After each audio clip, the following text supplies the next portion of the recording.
إذا لسه ما جربتوا شوربة العدس التركية ضروري تجربوها. كريمية ومفيدة وطعمتها بتشهي، ومن أطيب الشوربات اللي ممكن تعملوها بهالوقت.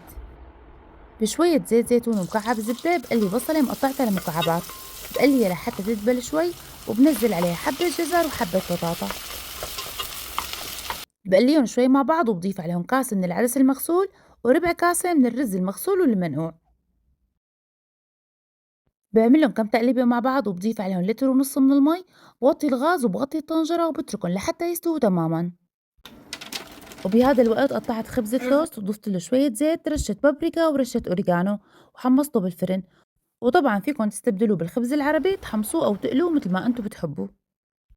وبعد ما استوى العدس مع الخضرة هلأ بضيف له ملح، فلفل أسود، بابريكا وكركم، وكمان نص معلقة صغيرة من بودرة الخضار. وهلأ بخلطهم كتير منيح بالهاند بلندر أو بالخلاط لحتى تتجانس المكونات مع بعضها ويصير قوامها كريمي. وبرجع بخليهم على نار هادية لمدة دقيقتين 3. وللصوص هون بدي معلقة من الزبدة وعليها معلقة صغيرة من البابريكا. بعملهم كم تقليبة ومباشرة بنزلهم فوق الشوربة.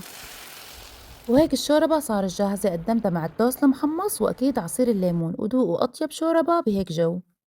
كريمية وطعمتها بتاخد العقل، جربوها وألف صحة وهنا. وخبروني كمان شو أكتر نوع شوربة بتحبوا.